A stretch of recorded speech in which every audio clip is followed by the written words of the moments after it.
2時間経ったよ。起こさなくていいの？一体さっきから何を怖がってるの？アッシュは死ぬほど寝起きが悪い。それだけ？だけってお前、寝起きのボスはライオンよりおっかねえんだぜ。言われた通りしてこのざまだぜ。ならいいよ。僕が起こすから。アッシュ起きて。時間だよ。起きろったら2時間経ったぜ。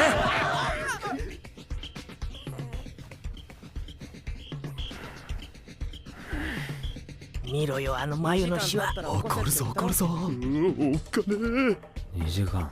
そうだよ、そう言ったろ。覚えてねえ。シャワー浴びてくる。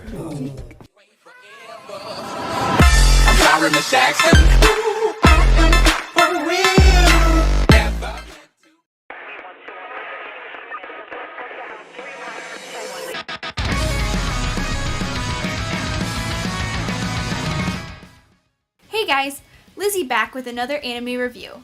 This one was a request from a viewer, but it was an anime that I've been interested in watching myself, and that anime is Banana Fish. I normally try to avoid big spoilers altogether in my reviews, but I do want to talk about the ending after I finish my review, mostly because it does affect my rating somewhat. So for those of you looking to avoid spoilers, I will let you know when to stop watching, and it won't be until the end after I give my star rating. Despite its funny sounding title, Banana Fish is a pretty serious show. The manga, written and illustrated by Akemi Yoshida, started back in 1985 and ended in 1994. The anime adaptation, done by Studio Mappa, aired this past year as part of the summer 2018 season, and it is 24 episodes long.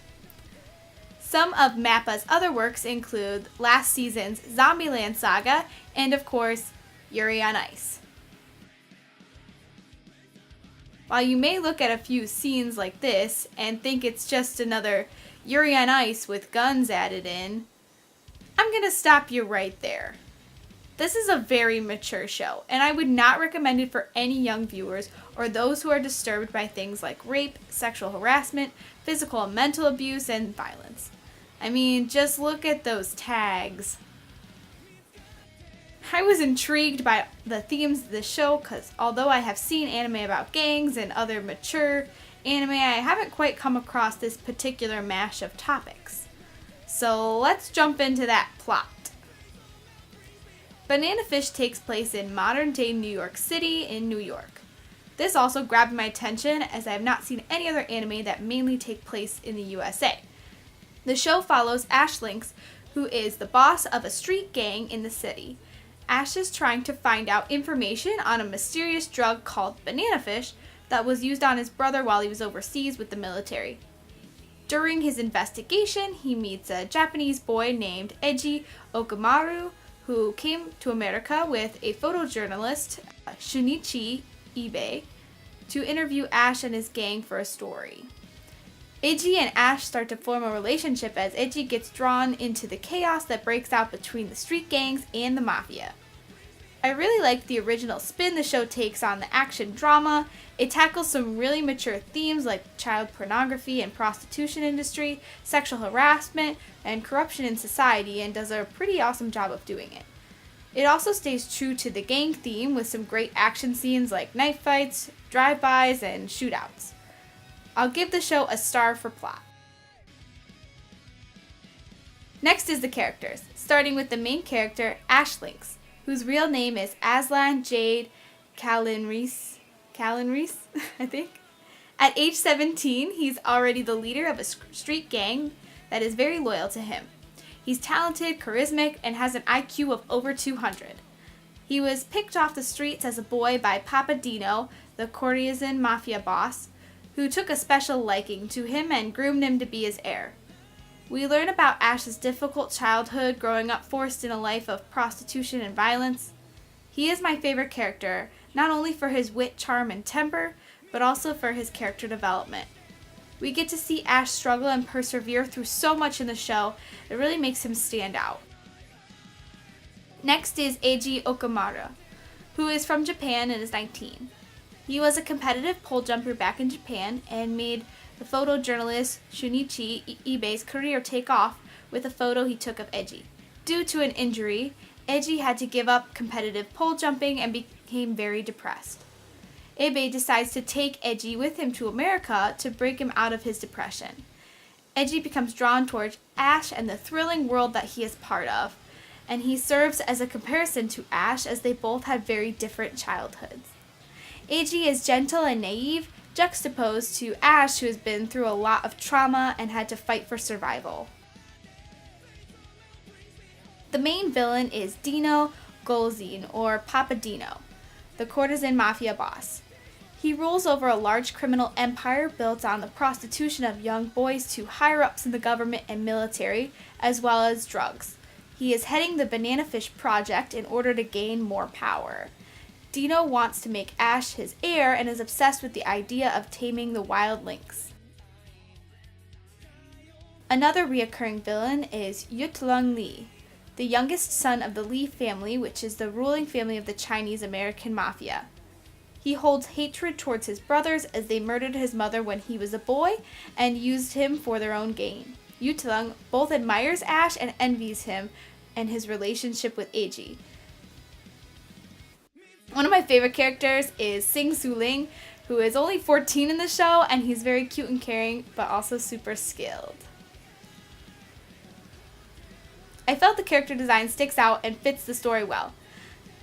I like the details put in to distinguish the different gangs, like the clothing and hairstyles.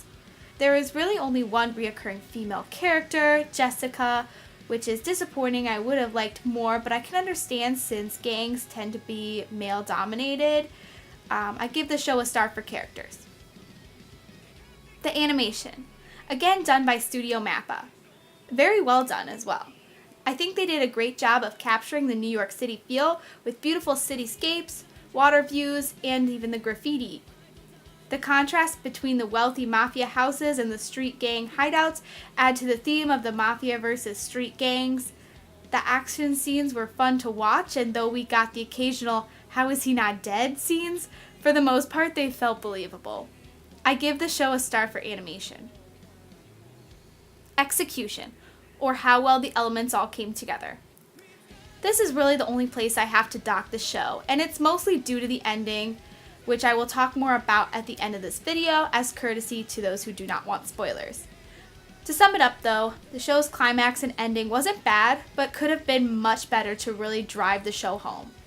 A few nitpicky things that also contributed to the score docking was Sing's challenge to Ash.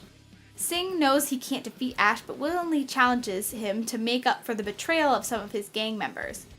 The face-off never actually happens though, so I felt the whole incident was a little pointless. Rather, it could have played out in a much more impactful way. Even if the fight actually occurred, it would have made it better, but timing-wise in the show, it didn't make sense. Another pointless event was Jessica randomly showing up towards the end of the series to help them out. This didn't seem necessary even with her role in the ending. I could see one of the impactful scenes that could have been with her, which is a brief conversation with Ash about his past, but the scene was rushed into like one sentence and thus became a random fact about Jessica rather than the meaningful scene it could have been.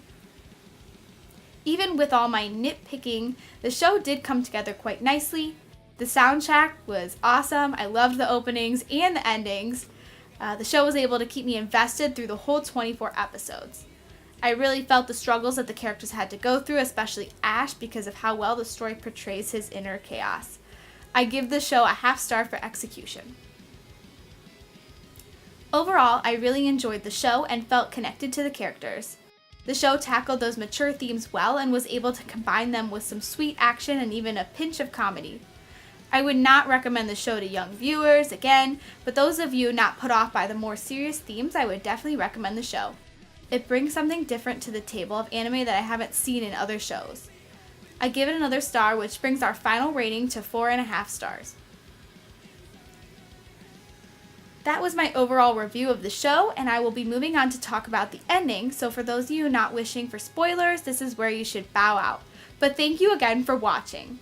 So, I wanted to discuss the ending of Banana Fish, because this is where I felt the show could have really knocked it out of the park, but fell short. By the end of the show, you're expecting people to die. I mean, enough have died on the way as well, but mainly we're expecting Ash or Iggy or both to die. Ash ends up being the one to die, but besides Papa Dino and the crazy fox guy, he is the only one to die. Now, not that I don't want people to live and be happy. I mean, of course it would have been great to see Iggy and Ash run away to Japan together, but this show is a dramatic and traumatic show. We saw many other important characters die along the way that made an impact and pushed the plot along. Yet for the final climax, only characters we want to die actually die. Think about the impact if Blanque would have died maybe saving Ash, or if Max had a scene dying while on the phone with Jessica telling her how much he loved her and wished they could have made up. Or if Banana Fish would have actually been used on Bones or Kong. I mean, it's not like they didn't totally have enough time to do that, like what the hell. But nope, everyone gets off scot-free. This was their chance to tug at the heartstrings of viewers one last time with the characters we had come to love over the series. I mean, I'm fine with the fact that Papa Dino saved Ash before falling to his death. I think it brought a good climax and ending to their relationship, as Dino set Ash free because if he could not have him, then no one could. As far as Ash's death goes, it was unexpected, which I applaud. I pictured it to be with the climax of the show, but it was a more peaceful death at the end. The show was driving home that Ash could not escape his destiny alive, being in the violent and corrupt world he grew up in, but he was finally able to find peace thanks to Iggy and the love that he showed him. In that sense, he was set free. I kinda wish they would have just solidified Ash and Iggy's relationship as a romantic one, as it clearly was, but they never really do. Those were my major points about the ending and how I felt it could have been better. But I do like the show very much, and I hope that we get to see different anime in the future that tackle hard themes in a beautiful way like this one. Thank you again so much for watching. Subscribe for more content like this, and let me know in the comments below your thoughts on the show, as well as any future anime you would like me to review. Have an awesome rest of your day.